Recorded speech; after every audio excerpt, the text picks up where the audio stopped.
The Kentucky State Archives hold a single water-stained document, a document that has puzzled historians for over 170 years, filed under unresolved cases. 1847. It tells of the disappearance of Jeremiah O'Brien, an Irish immigrant farmer who vanished from his small pig farm in Harrison County, without leaving so much as a footprint behind. But what makes this case disturbing isn't only the absence of a body, it's the odd behavior of Jeremiah's wife, Catherine, and an inventory list from the county clerk that revealed something no one could explain: the O'Brien pigs, in the weeks following Jeremiah's disappearance, gained more weight than any farm animal possibly should. Newspapers at the time refused to print the full story. The sheriff's final report was sealed by court order. And even today, locals say whispering the O'Brien name will make old-timers cross themselves. Tonight, we'll unravel the fragments of that mystery. We'll step back into the foggy hollows of 1847 Kentucky, where famine immigrants sought refuge, where opportunity came with a cost, and where one woman's desperation may have turned into something unspeakable. But before we begin, a quick reminder: if you're drawn to forgotten mysteries and buried histories, make sure you're following this podcast. And I'd love to know where you're listening from. Drop me a message or a comment, because these stories connect us across time and place. Harrison County in the mid-1800s was a landscape of rolling green hills, tobacco fields heavy with morning fog, and scattered homesteads tucked into hollows where secrets could linger for years. By 1847, it had become a haven for Irish immigrants fleeing the Great Famine. Entire families crossed the Atlantic, sailed up the Ohio River, and scattered into Kentucky farmland. They came chasing the promise of land and survival, promises that came at a steep price. Among them was Catherine Flanagan, a 24-year-old woman from County Cork. She had seen hunger hollow out villages, watched friends and kin buried in shallow famine graves.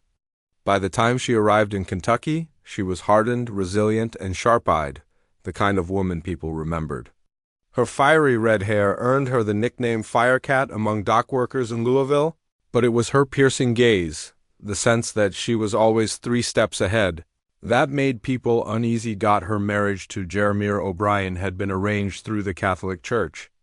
Jeremiah was 15 years her senior, promising stability, 40 acres of farmland, a thriving pig operation, a new life. But when Catherine arrived, she found a very different reality. The farm was little more than a leaking 2-room cabin, a collapsing barn, and 12 half-starved pigs rooting through mud. The 40 acres? Mostly rocky hillside, poor land that could barely sustain grazing. The mortgage was 3 months behind, and Jeremiah himself, he was worse than the farm. A heavyset man with prematurely gray hair, hands that shook unless he'd had whiskey. He spent his days in taverns, gambling, drinking away what little they had. Neighbors whispered he hadn't always been like that. Something had happened during his brief service in the Mexican War that left him mean, unreliable, and broken. She patched fences, bargained with local merchants, and threw herself into reviving the pig operation. Neighbors who eyed the Irish suspiciously still admitted she worked harder than most men. She rose before dawn, labored by candlelight, and slowly built something from nothing. The pigs flourished under her hand. She had grown up on a farm in Cork, and she knew animal husbandry in ways that impressed even long-established American farmers. By late 1846, the O'Brien herd had grown to 23 strong, and Catherine had steady buyers lined up in nearby towns, but her progress only sharpened Jeremiah's failures. For every dollar she earned, he wasted 2. His gambling debts piled higher, his drinking grew heavier, and his resentment festered. Neighbors noticed. Catherine's once bright energy dimmed, replaced with guarded silence and dark circles under her eyes. Jeremiah grew erratic, making wild boasts about California gold, flashing money no one could trace. Their arguments grew louder, more violent, spilling out into the early morning air of their isolated hollow. Father Michael O'Connell, the traveling priest who ministered to the scattered Irish families, later testified that Catherine had asked him troubling questions about the church's stance on self-defense. He would only say that he told her, "God sees all things, even those done in darkness." Part 3. The letters. The O'Brien farm sat at the end of a dirt road, tucked deep among woods. At night, sounds rarely carried beyond the hollow, a detail that would matter later. By early 1847, Catherine had expanded the herd to 29 pigs and was preparing her largest sale yet. She calculated the profit could clear their debts and finally set the farm on firm ground. Then, she found the letters, hidden in a tobacco tin under Jeremy's bed. They revealed a betrayal that went beyond drunken neglect. He had been corresponding with a land speculator in Louisville. The deal was nearly done. Jeremy planned to sell the farm out from under her and head west. He wouldn't be going alone. The letters mentioned a widow, Mary Brennan, who would travel with him to California under Kentucky law. Catherine had no claim to the property, no legal right to contest the sale. Everything she had built would vanish with Jeremy's signature.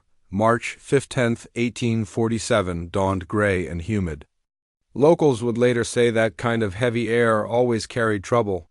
Catherine had been awake all night, staring at the cabin ceiling, listening to Jeremy's drunken snores. She had made her decision long before sunrise. When Jeremy finally stumbled outside, unsteady from whiskey, Catherine confronted him. She held the letters. Jeremy sneered. "It's my farm. My name on the deed. You're just the wife." When he raised his hand to strike her, Catherine didn't step back. She lifted the heavy wooden ladle she'd been using to feed the pigs. The blow landed hard. Jeremy staggered. The second strike dropped him to the ground, dead before his head hit the mud. For long minutes, Catherine stood frozen. She knew the law. No jury would see her as anything but a murderous wife. She had no allies, no protection. Then came the sound. The pigs, crowding the fence, snorting and grunting.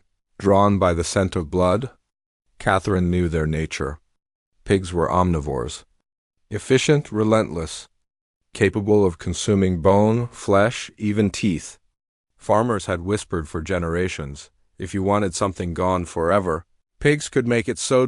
What happened next was never written down. The sheriff's report was sealed. Local papers fell silent.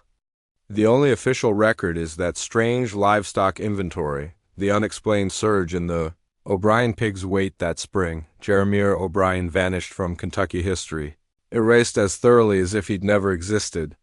Catherine carried on alone. And to this day, the O'Brien name lingers in Harrison County like a curse, a story too grim to tell, a secret that perhaps the pigs carried with them to their graves. So was Catherine O'Brien a desperate survivor? Or did she step willingly into something darker? One thing is certain. Whatever happened in that hollow on March 15, 1847, was buried so deep that even now, nearly 2 centuries later, the truth is still gnawing at the bones of history.